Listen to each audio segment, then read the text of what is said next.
Dennis Rasmussen, welcome to the show. Thanks for having me. So you got a new book out, Fears of a Setting Sun, The Disillusionment of America's Founders. Now, I think when most Americans think of the Founding Fathers, they're almost like demigods.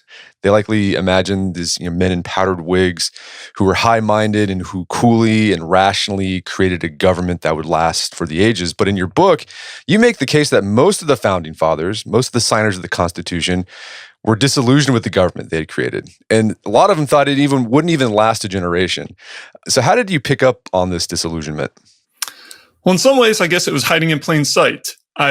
Like many Americans, I've long enjoyed reading the big popular biographies of the founders that seem to come out almost every year by folks like Joseph Ellis, Ron Chernow, Gordon Wood, and the like. But it often struck me over the years that the stories were generally meant to be inspiring and uplifting, but the endings were rarely very happy. On the contrary, almost all of the leading founders ended up being, later in their lives, rather disappointed in the government, the nation they'd helped to create. And this seemed like a really interesting fact, of course. I was surprised when I looked around at the scholarship on the period that no one had really pursued this point in a systematic way. So I decided to have a go at it myself.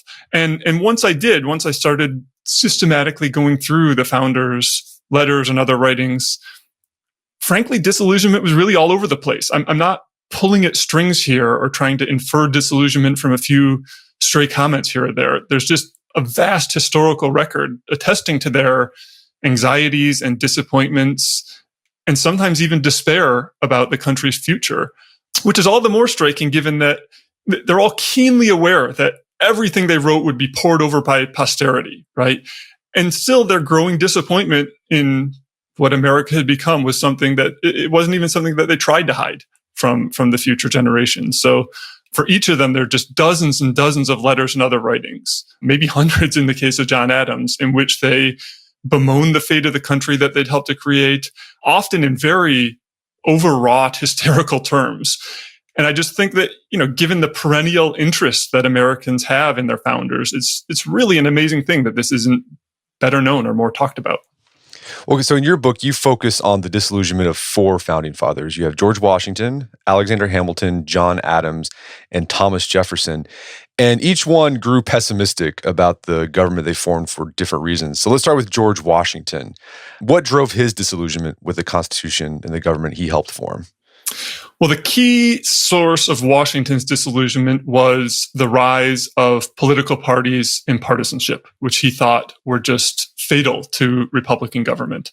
And these worries really set in for him, I think I'd say in 1792, in the run-up to the second presidential election.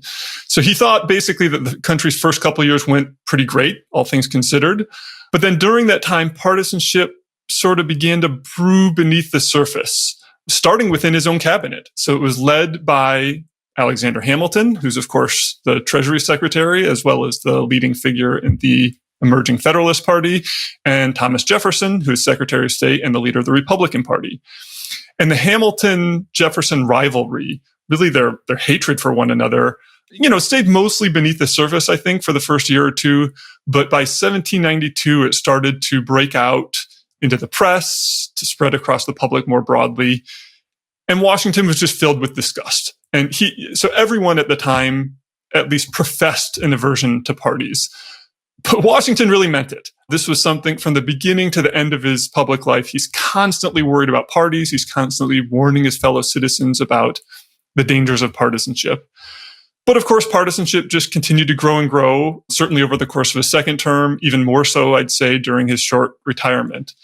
So by the time of his death in 1799, he was convinced that not just, the Hamiltons and Jeffersons, not just the political elite, but also the American people more broadly were thoroughly and irretrievably partisan. And he had always insisted since his days commanding the Continental Army that Republican government just couldn't survive under those circumstances. And this is why I think it's not really that surprising that his later letters are just littered with predictions that some kind of crisis was imminent. And that's why I suggest that in some ways Washington's political career was the reverse of his military career, right? So in politics, he won every election unanimously. He got his way on almost every policy dispute. But in the end, he failed in what he saw as the key effort to prevent partisanship from overrunning the country. So I say in politics, unlike in the revolution, he won most of the battles only to lose the larger war. Well, can you explain Washington's, why he abhorred party politics so much? Because like you said, most of the founders, publicly would say this, yeah, it's terrible. But Washington, this meant a lot to him. So, I mean, what drove that? That's a good question. I think part of it was that he thought that partisanship was just a sign of a bad character. So if you're being partisan, that means you're being partial, right? You're putting the interests of some parochial group ahead of the public good, which meant that you weren't a true patriot. You weren't exhibiting the kind of disinterested virtue that Washington so prized. But he also thought that parties would be, as I said before, fatal to Republican government. He thought that parties would sow conflict among the people. They would open the door to corruption and foreign intrigue. They would prevent the government from being well administered, right? When there's a sort of standing opposition party whose job it is to try to prevent the president, the leaders of Congress from getting things done. Now, of course, today it sounds almost impossibly naive, right, to have supposed that parties would never emerge in America.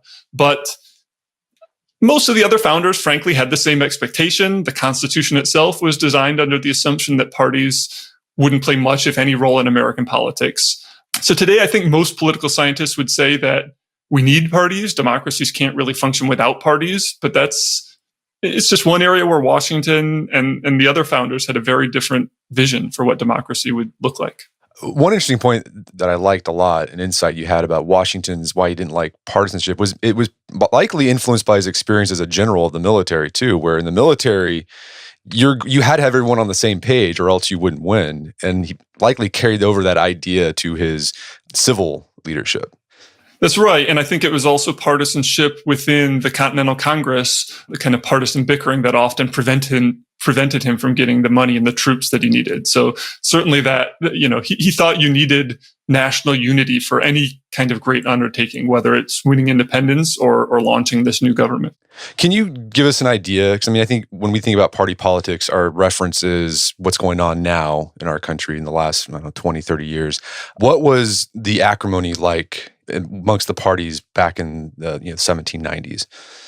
Sure. And it is a striking thing. We have these, as you described, group of very high-minded figures. They are all profess this aversion to partisanship. And yet they very quickly, within a year or two, they split up into a pair of hostile, opposing ideological groups. Partly, I think it was frankly a matter of personality. As I suggested, Hamilton and Jefferson really just hated one another.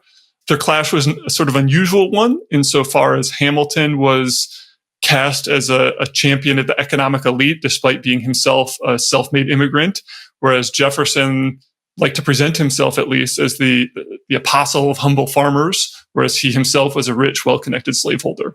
But of course, there's far more than just personality at play. So the two sides, the Federalists and Republicans, had very different visions, sort of policy visions for what the new government should do. So one of the big flashpoints for controversy was that Hamilton created this sweeping financial program that was designed to try to get the country on a sound economic footing. And it was amazingly successful.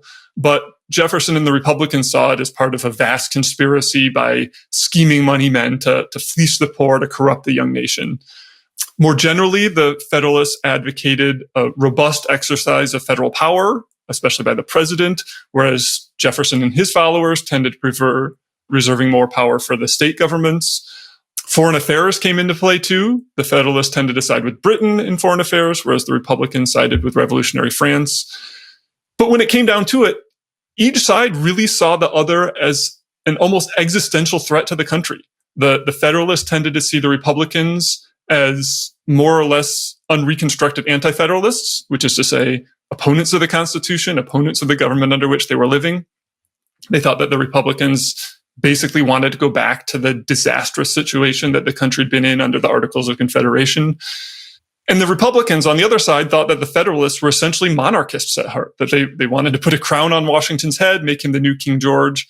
And so having each side see the other as effectively treasonous, it didn't exactly foster reasonable compromise between the two sides of the kind that Washington expected.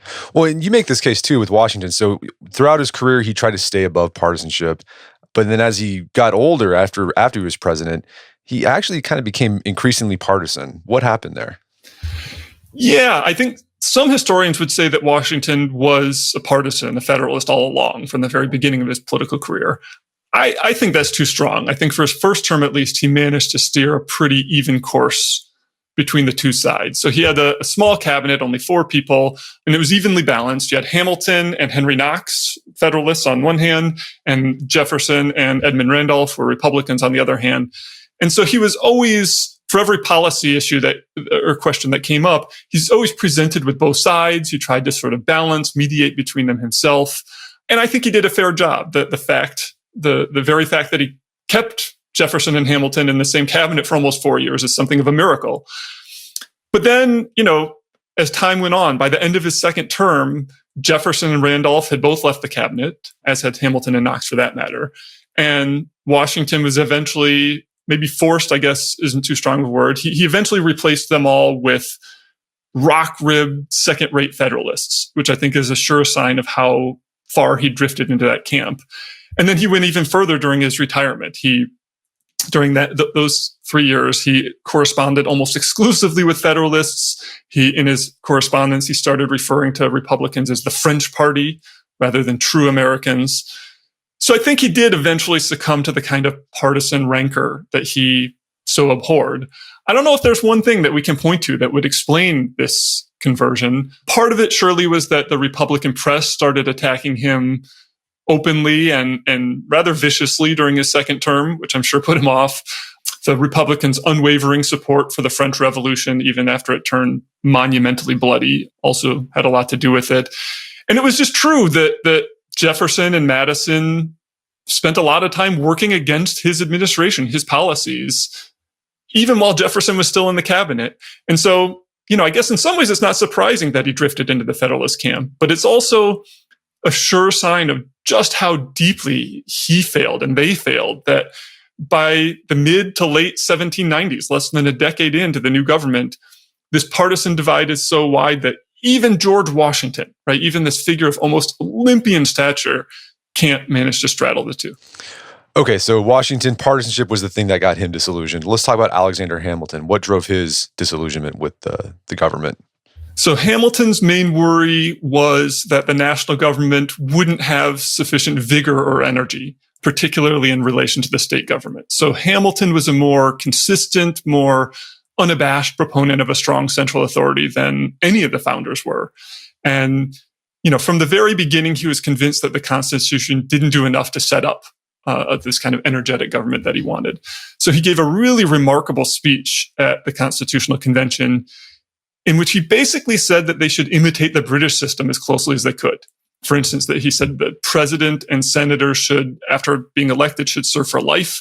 And then on the last day of the convention, he said that, quote, no man's ideas were more remote from the Constitution than his were. So essentially, he thought that the government had to have a great deal of energy, as he called it, so that it could stand up to the states, so that it could stand up to other countries, and just so that it could govern effectively and protect people's liberties and the like. And so Hamilton spent most of the 1790s, the first half of which he's in Washington's cabinet, the second half of which he's out of politics, formal politics.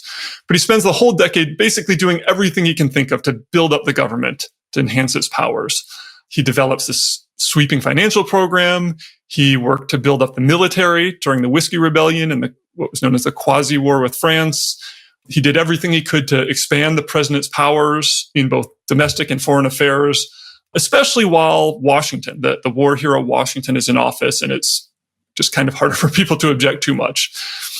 But he was never convinced that he'd done enough, right? Jefferson and Madison and the Republicans were always there fighting him, hounding him, keeping him from realizing the full extent of his vision. So he just never thought that the federal government they created was sufficiently energetic. And I thought it was interesting too. You talk about another rivalry that Hamilton have. He had a rivalry with John Adams, who was also a Federalist. But this rivalry, it seemed more personal than political. Then you also highlight that sometimes Hamilton, these ill feelings towards Adams, it caused him to cut off his own political nose just despite, Adams. What was the acrimony between those two, and how did that get in the way of Hamilton pushing his idea about the country should have a strong national or federal government? Yeah, so Hamilton and Adams did hate each other, despite being members of the same party, despite having, in the broadest terms, similar worldviews. Part of it here, too, is just personality. They're both headstrong, kind of volatile, and so maybe they were bound to clash. But I also think Adams never wanted to go quite as far as Hamilton did in building up the government, and especially building up the army during the Quasi-War. And as a result, as you hinted in your question, in the election of 1800, Hamilton published this really outrageous screed about basically how unfit for the presidency Adams was, which in turn all but ensured that Hamilton's archenemy Jefferson became the next president, right? So you had this split between the Federalist Party, between Hamilton and Adams and their followers. This opens the door for the Republicans to step in. And that's really when I think Hamilton's hopes for the future were essentially dashed for good, right? He'd always feared that the government was too weak. And now here, Jefferson and the Republicans are elected with a mandate to pare down its power still further. And so in 1802, a couple of years into Jefferson's presidency, Hamilton wrote this really, I think, touching letter to his friend, Gouverneur Morris, in which he lamented that after all he'd done, after so many years to try to make this work, to try to make the government work, it just wasn't going to happen. He went so far as to call the Constitution a frail and worthless fabric, and he lamented that this American world is not made for me. So by the end of his life, by the time of his famous duel with Aaron Burr, Hamilton thought that the already weak government was only going to get weaker over time, and that little but disillusion and disorder could be expected for the foreseeable future. Okay, so another guy, end of his life, didn't think it was going to happen in the country. Let's talk about John Adams. What was his disillusionment about?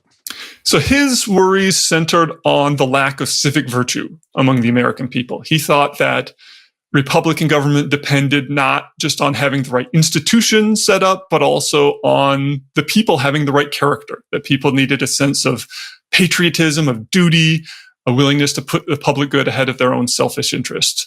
And this is something he insisted on from the beginning to the end of his long career in politics. He thought that, people needed to be willing to sacrifice on behalf of the public, as he himself so often did, at least in his own eyes. Early on during the Revolutionary War, Adams sometimes dared to hope that, well, maybe this will happen. Maybe the people will be sufficiently virtuous once we've attained independence. But at least by the 1780s, mid-1780s, if not earlier, he was convinced otherwise. And so his disillusionment came quite a bit earlier than it did for the other figures in the book, that before the Constitution is even a twinkle in the framer's eyes. And it lasts so long. He doesn't die until 1826, so it lasts for almost a half century. One of my favorite quotations from the book comes from a letter that Adams wrote just a month or so after being inaugurated as the nation's first vice president. So he's writing to Abigail, asking her to come to New York. So New York is where the first temporary capital was.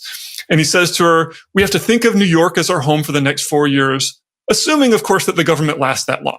Right? So he's not even sure that the Constitution or the government that it created is going to last for 4 years.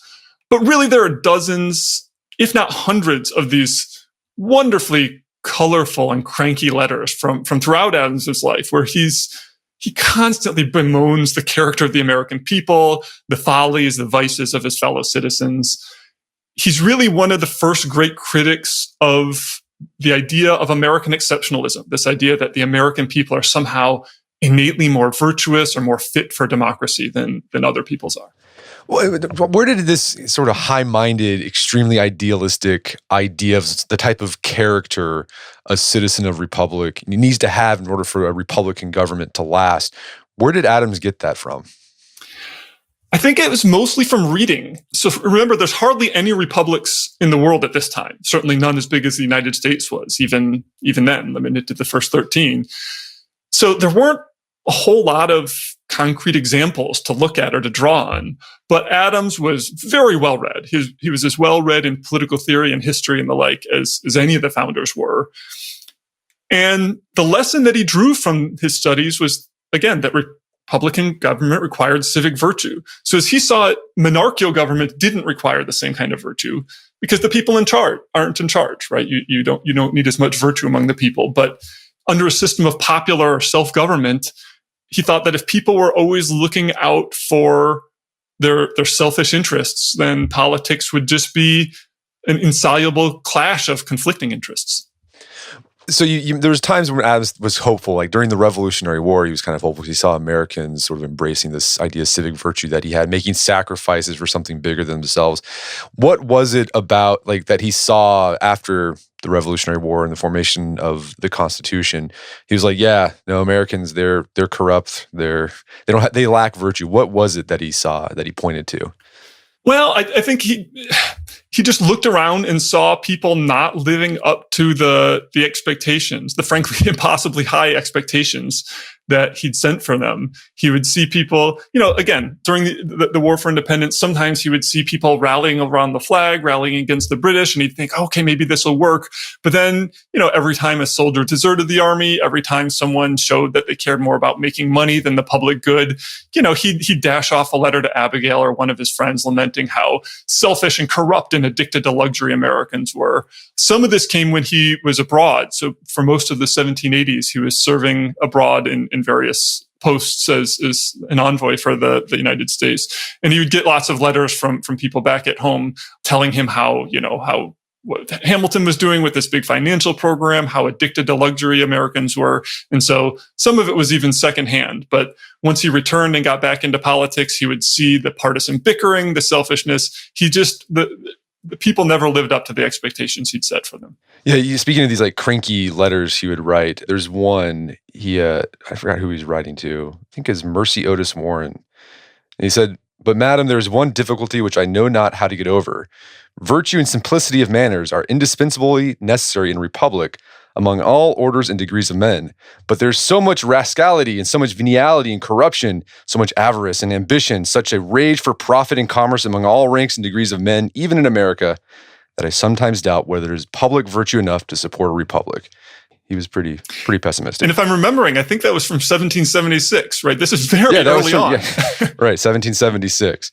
So, okay, he didn't think Americans had the character to be self-governing. And so, he started thinking, well, maybe this isn't going to last. So he started coming with some ideas after, later on in his life on how they could sustain a country or a government, even though the people didn't have the virtue for it. What were some of those ideas that Adams had?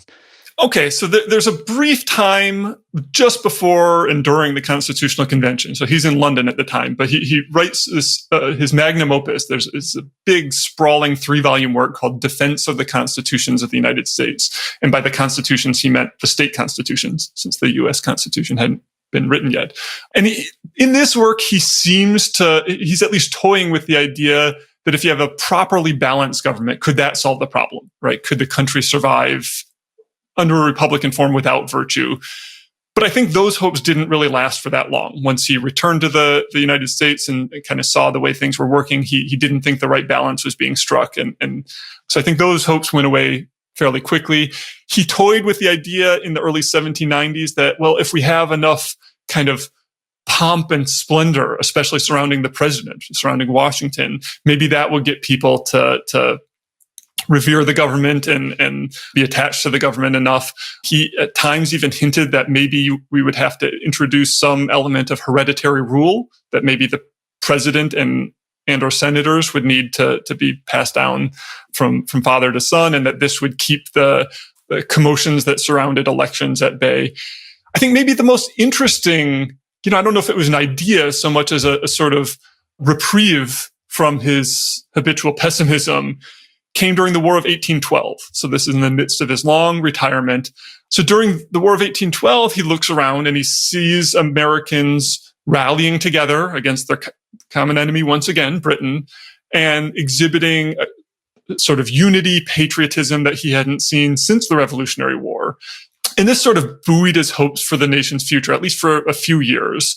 And at this point, he came to think, or maybe to worry, that war may be necessary to inculcate civic virtue, right? To get people sufficiently attached to their country to arouse patriotic feelings, and thus that war might be necessary to maintain the long-term health of Republican government.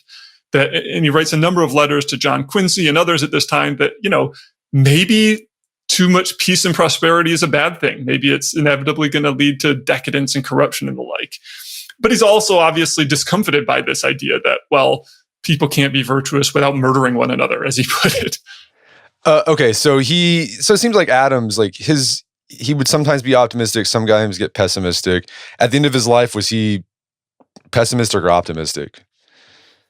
He sort of seemed to go back and forth. I think during the Revolutionary War and then again at the very end of his life, he veered back and forth day to day, even sometimes within the same letter, he would seem to go back and forth. The last letter he ever wrote was about the 50th anniversary, that they were going to celebrate the 50th anniversary of the Declaration of Independence, July 4th, 1826. As many listeners will probably know, that ended up being the day that he and Jefferson both died.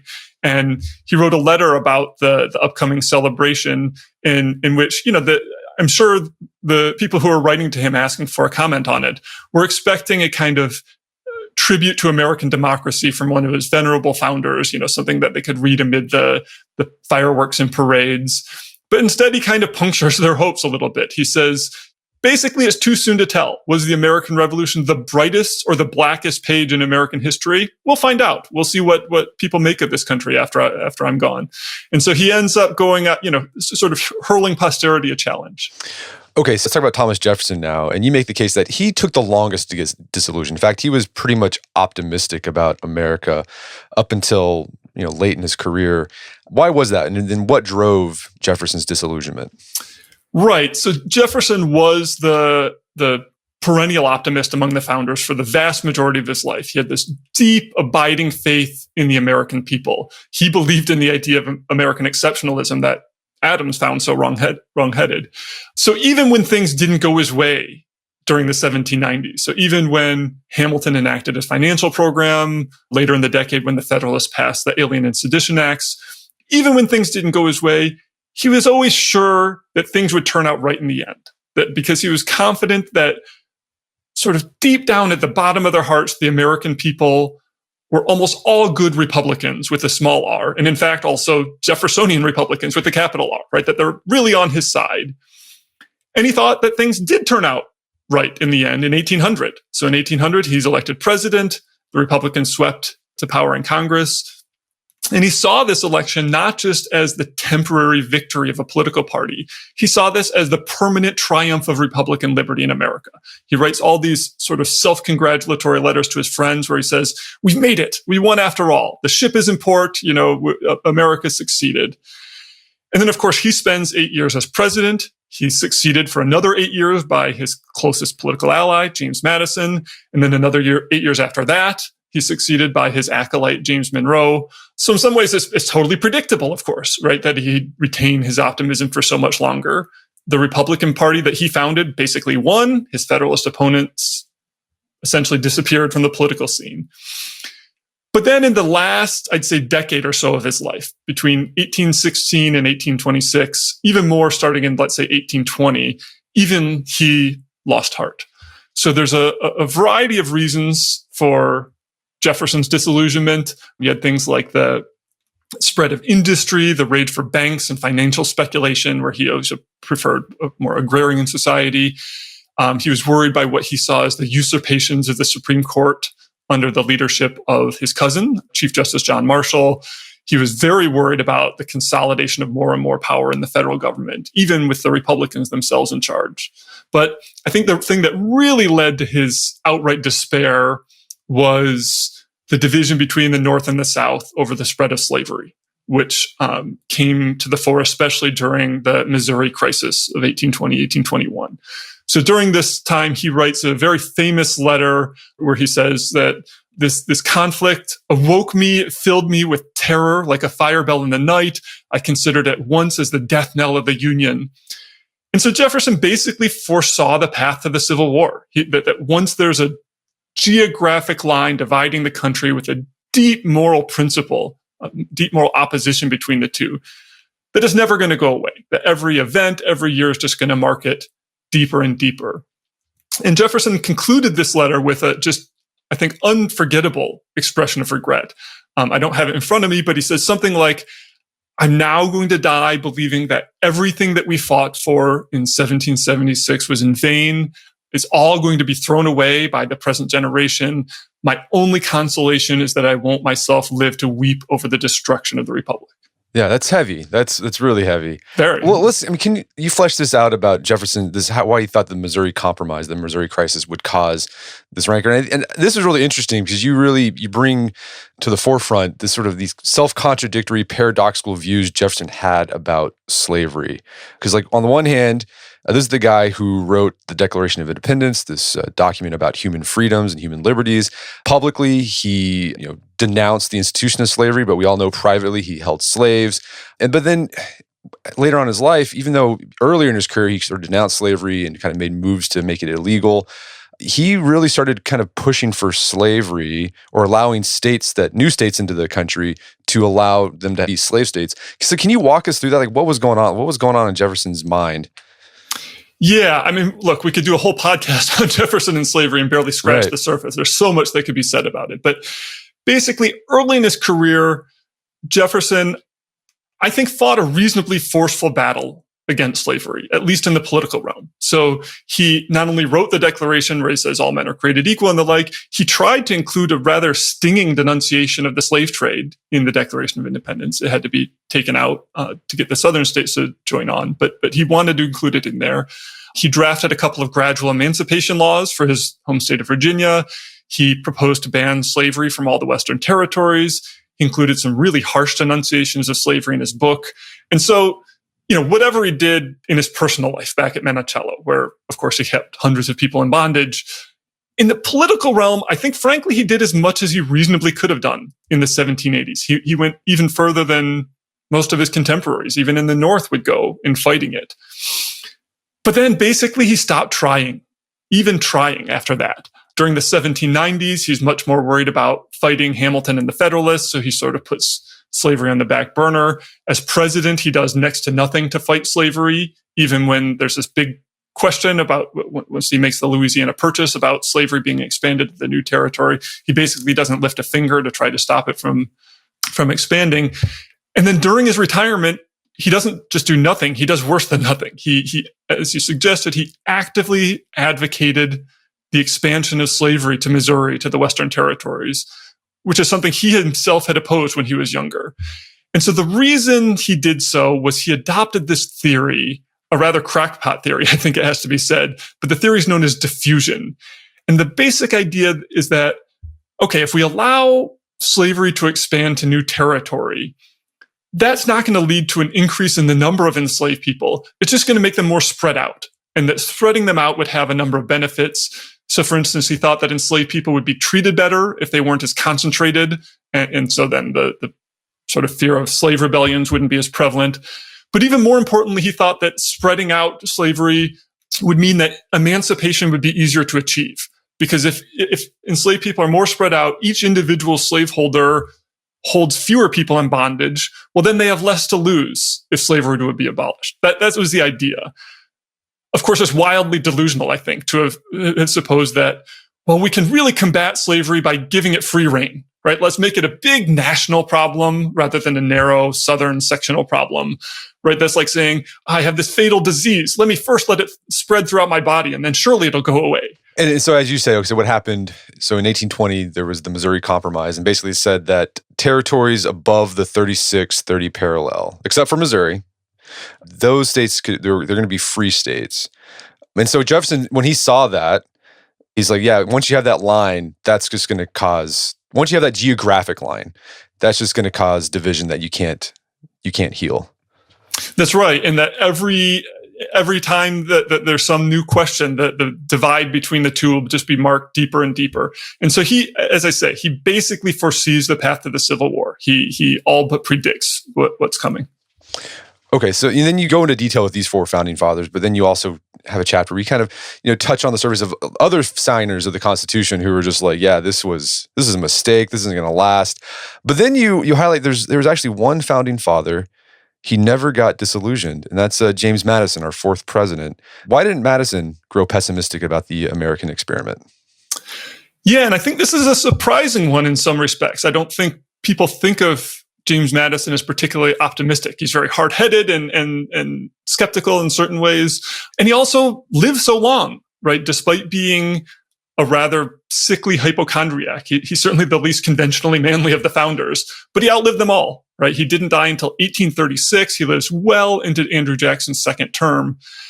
And through all that time, he remained remarkably confident in the American experiment, despite some surprisingly deep reservations that he'd had at the outset. In the immediate wake of the convention, he wasn't sure the Constitution was going to work, despite us calling him the father of the Constitution. He had deep reservations at the outset, but over time, he grew more and more confident, and this lasted through 1836. And so I devote a couple of chapters toward the end of the book to exploring, well, why was he such an outlier in this regard? Here too, I think part of it was just personality. Madison was far more even-tempered, even-keeled than the other founders were. And this sort of unflappableness, I think, surely contributed to his lack of despair. Another factor, I think, was that he had lower expectations than the other founders did about what was politically possible. So his kind of skepticism maybe fed his optimism in the sense that he never expected the American people to always surmount partisanship like Washington or always surmount selfishness like Adams. He never expected the nation to play this grand role on the world stage, to compete with the European imperial powers on their own terms the way Hamilton did. Nor did he even really expect, like Jefferson, that yeoman farmers would get together to wisely manage their political affairs on a local level. And so these lower expectations, I think, meant that he was less likely to be disappointed in what America ultimately became. I go through a few more in the book. Let me just mention one more factor here that I think went into it, which is simply that by the end of his life, he's the last of the fathers, as he's sometimes called. By the end of his life, Madison had already seen the country endure so much. Right? By that point, America's constitutional order had already weathered any number of storms, the Alien and Sedition Acts, the War of 1812, the Missouri Crisis, and so on. And so Madison believed or hoped at least that meant it could weather a good deal more, right? So the more the nation endured, the more durable it seemed to him. So this idea, your book is called Fears of a Setting Sun. Where did that idea of a setting sun come from? So the title comes from a quip from Benjamin Franklin on the last day of the Constitutional Convention. So this is September 17, 1787. It's the last day. The delegates are getting together to sign the document. They line up at the front of the room to put their names at the bottom of the charter they'd spent the whole year crafting. And according to James Madison's notes, Franklin pointed to the chair that Washington had sat in at the front of the room all summer. So Washington was the president of the convention, and he occupied this high-backed mahogany chair, which you can still see. It's on display at Independence Hall. But the chair had a sort of decorative half sunburst carved into the crest. And so the story goes that Franklin called attention to this sun, and he said, I've often wondered over the course of this summer, looking at that sun on the chair, I've often wondered, was it a rising or a setting sun? Now I have the happiness to know that it is a rising and not a setting sun. And so this is supposed to be sort of emblematic of the founders' optimism, their great hopes for the new government during the founding period itself. And then the play on that for the book's title, Fears of a Setting Sun, is, of course, that by later in their lives, most of the founders, with Madison as really the lone exception, feared that, in fact, maybe the sun was setting rather than rising. So what do you hope people walk away with thinking after they finish your book? Well, certainly I hope that they walk away with a fuller picture of the founders and their worldviews than you get by just looking at the founding period itself, which we often do, right? I think we need to remember that they didn't somehow stop thinking about politics in 1788 after the Constitution's ratified. They, of course, kept living, kept observing, kept thinking about what they'd wrought. And, their later views were also informed by more real-world experience. And so I think it's worth taking a more holistic view of what they said and did. It might sound funny to say for a book on disillusionment, but I hope that readers also walk away with a certain kind of hopefulness about today's world. So there's no question, of course, that the founders' key causes for worry are still very much with us, right? So partisanship, the frequent fecklessness of the federal government, the lack of civic mindedness, the geographical divisions, all of these are still problems. They're certainly not the only problems with American politics. You only have to read the newspaper every day to see that all is not well with the republic. But if we take a page from Madison's book, the fact that we've lived with these problems since the founding for more than 230 years suggests that, well, maybe they're not as likely to doom the country as we sometimes fear, right? So we're constantly told that, the death of American democracy is nearly upon us. But then people have consistently said that since the very founding of the country. And no, it hasn't happened yet. The country, on the contrary, the country has grown into history's greatest economic and military superpower. So, however appalling the state of American politics might be at the moment, and I'm frequently pretty disgusted with it myself, but it's important to remember that things were far worse in many respects when the founders, whom we so admire, when they presided over the country. Right. So most obviously, we no longer have widespread chattel slavery. We no longer see the routine dispossession, even massacre of indigenous tribes. On the contrary, basic civil political liberties have never been extended to more people.